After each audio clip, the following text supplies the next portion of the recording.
Graça e paz, meus irmãos. Deus os abençoe em Cristo Jesus.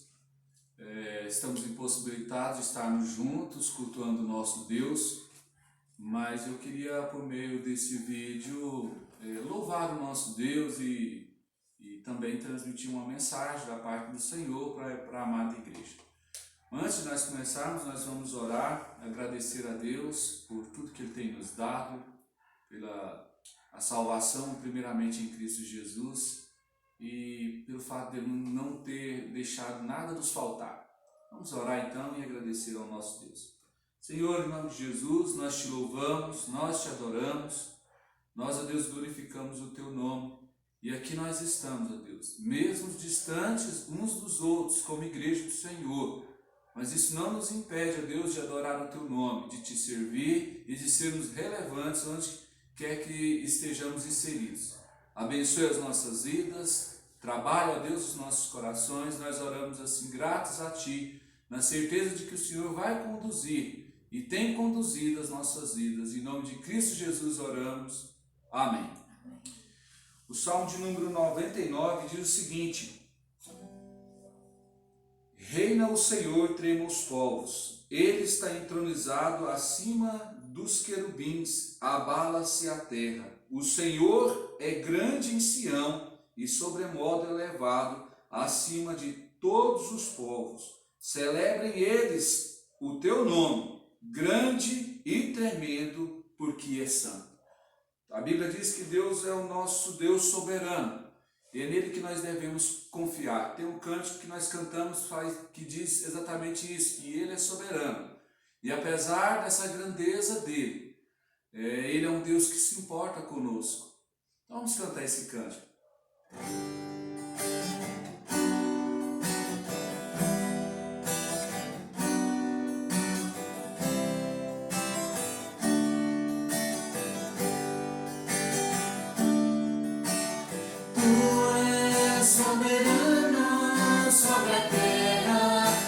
Céus, tu és Senhor absoluto. Tudo que existe acontece, tu sabes muito bem. Tu és tremendo. Tu és soberano sobre a terra, sobre os céus, tu és Senhor absoluto. Tudo que existe acontece, tu sabes muito bem. Tu és tremendo. E apesar dessa glória que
Irmãos, eu gostaria de deixar um texto com vocês e uma meditação bem breve na palavra de Deus. Se encontra em Isaías capítulo 6, versículos de 1 a 6.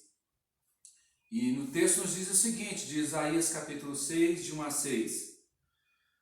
No ano da morte do rei Uzias, eu vi o Senhor assentado sobre um alto e sublime trono, e as abas de suas vestes enchiam o templo. Serafins estavam por cima dele. Cada um tinha 6 asas, com cobria o rosto, com 2 cobria os seus pés e com 2 voava. E clamavam uns para os outros, dizendo: Santo, Santo, Santo é o Senhor dos exércitos. Toda a terra está cheia da sua glória.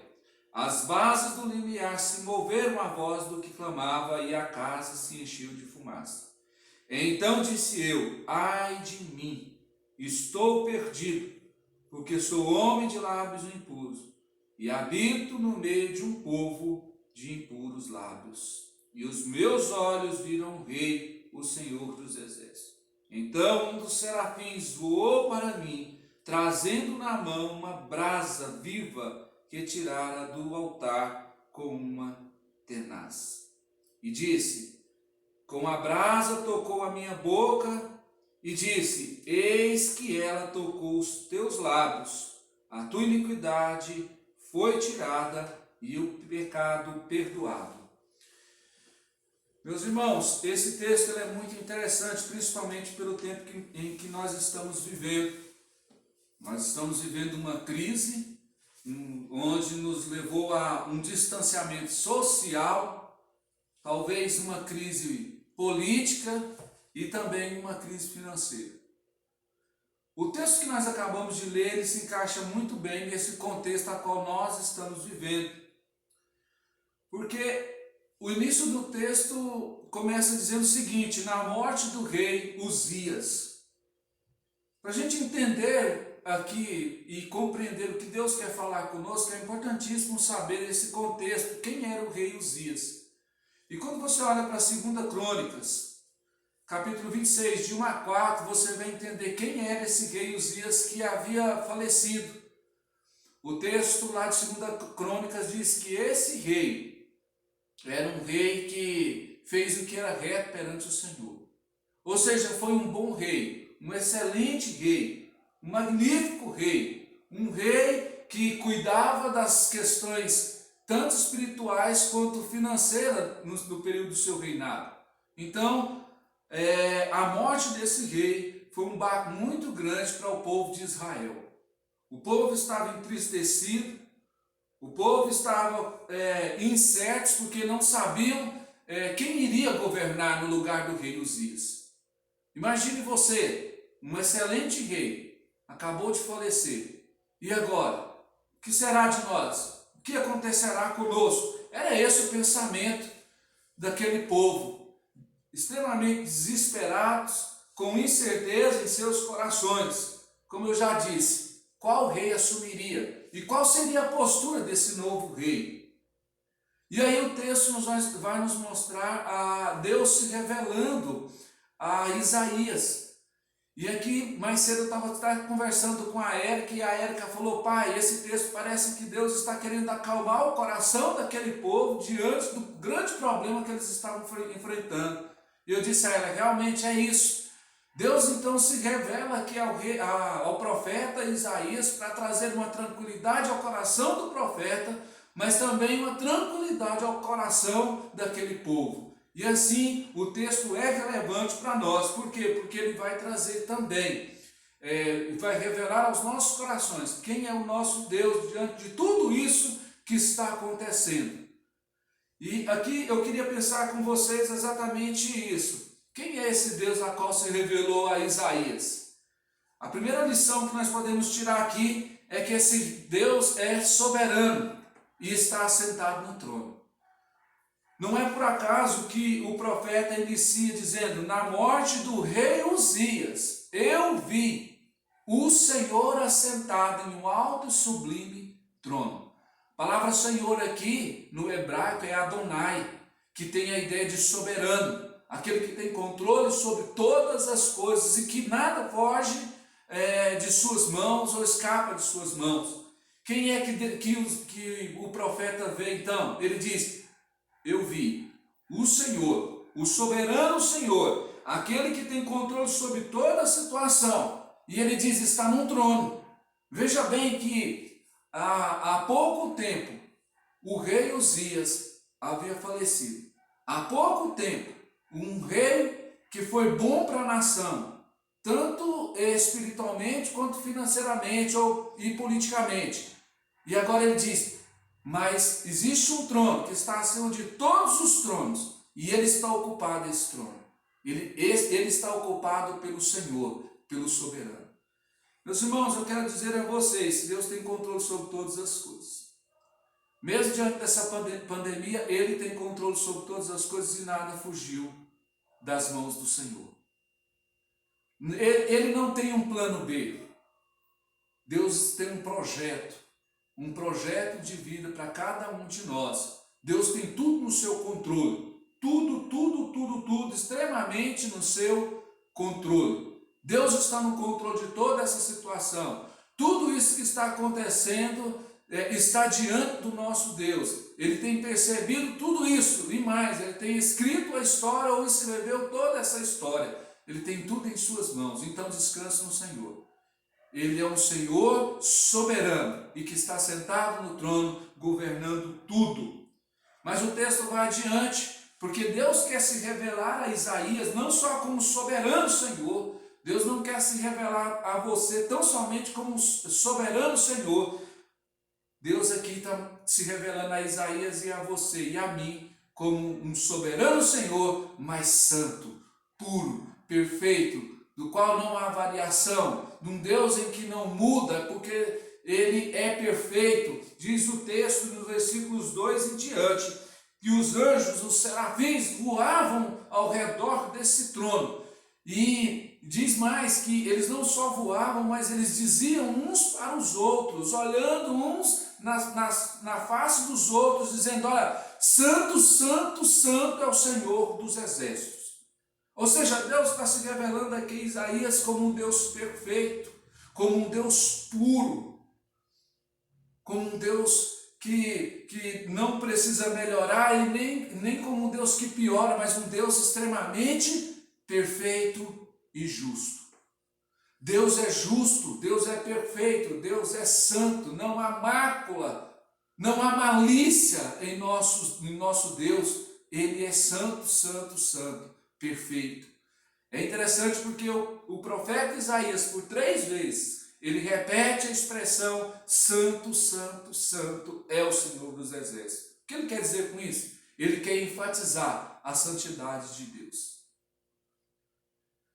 Esse Deus é soberano, esse Deus é santo, está assentado no trono.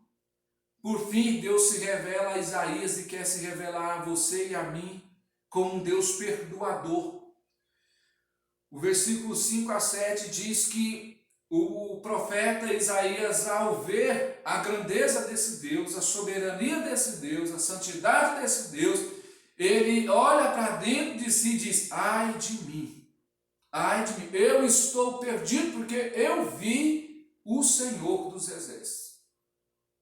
Ele começa a perceber de fato quem ele era, ele percebe a sua pequenez, ele reconhece a sua condição de miséria, de pecador, de miserável homem que era. É isso que Deus está querendo mostrar aqui, que não só Isaías, mas todos nós, sem a presença de Deus, nós somos miseráveis, frágeis, pequenos. Ai de nós, ai de nós. E aí ele se sente então um pecador diante do Senhor. Ele fala, eu habito no meio de um povo de impuros lábios, e eu também sou de impuros lábios. Não só de impuros lábios, mas a minha mente é impura, meu coração é impuro, e eu vi algo que é extremamente puro, o Senhor, o santo, santo, santo Senhor dos exércitos. E aí diz o texto que os serafins que ali voavam, que clamavam uns aos outros, dizendo que Deus era santo, diz que esses anjos pegou uma brasa do altar onde Deus estava, do trono onde Deus estava, e trouxe até o profeta e tocou a língua do profeta.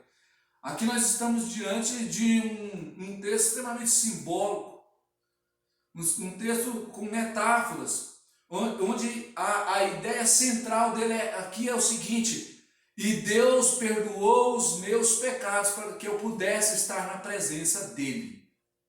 E Deus em si então perdoou. Isaías, o versículo 7 deixa isso claro, quando os anjos tocam os lábios de Isaías, diz, olha, a tua iniquidade foi perdoada, o teu pecado foi perdoado. Quem é o nosso Deus?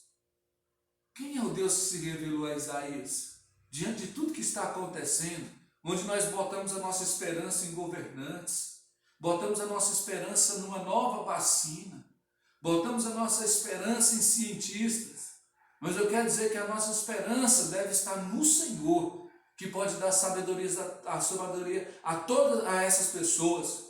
É nele que nós colocamos a nossa esperança, sabe por quê? Porque ele está se revelando aqui como Deus soberano, como um Deus perfeito e justo, um Deus que pode perdoar os nossos pecados. Havia falecido o rei Uzias e havia uma inquietação no coração daquele povo, mas Deus aquietou aqueles corações. O Senhor sossegou aqueles corações, revelando quem Ele era, Deus santo, tremendo, soberano e que está no controle de todas as coisas. É esse o Deus a qual eu estou querendo e estou trazendo aqui nessa mensagem. É esse Deus que eu queria que você renovasse a sua esperança. Em tempos difíceis, Deus está no controle. Ele continua sendo soberano. Tudo isso vai passar, em nome de Jesus. Tudo isso vai passar. Mas vai passar porque Deus está no trono. Nada fugiu do controle dele. Que Deus nos abençoe em Cristo Jesus, meus irmãos. Renove a sua esperança nele. Aquiete o seu coração no Senhor dos Exércitos. Que Deus nos abençoe. Vamos orar? Senhor, em nome de Jesus, nós te agradecemos pela oportunidade de ouvir a tua palavra, de poder transmitir esta palavra ao teu povo. Ó Deus, aquiete os nossos corações. Que possamos voltar a nossa esperança, colocar a nossa esperança e a nossa fé no Senhor. Que possamos esperar no Senhor, ó Deus, a solução para tudo que está acontecendo, não só no nosso país, mas em todo o mundo. Que essa pandemia, ó Deus, não tenha poder de tirar a nossa esperança, a nossa fé. Que essa pandemia, ó Deus, não tenha o poder de trazer sobre nós a angústia, a ansiedade, mas que no poder da ação do teu Espírito, nós possamos, ó Deus, renovar a esperança no Senhor, assim como esse povo e o profeta Isaías renovaram a esperança no Senhor, pelo fato do Senhor ter se revelado a eles. Ó Deus, renove a nossa esperança. Assim nós te agradecemos e te louvamos, em nome de Jesus. Amém. Meus irmãos, que Deus os abençoe e os fortaleça nesse tempo difícil. Vai passar e logo mais, bem breve, certamente nós estaremos juntos, louvando o nosso Deus, nos abraçando, cultuando o nosso Deus. Que Deus os abençoe em Cristo Jesus.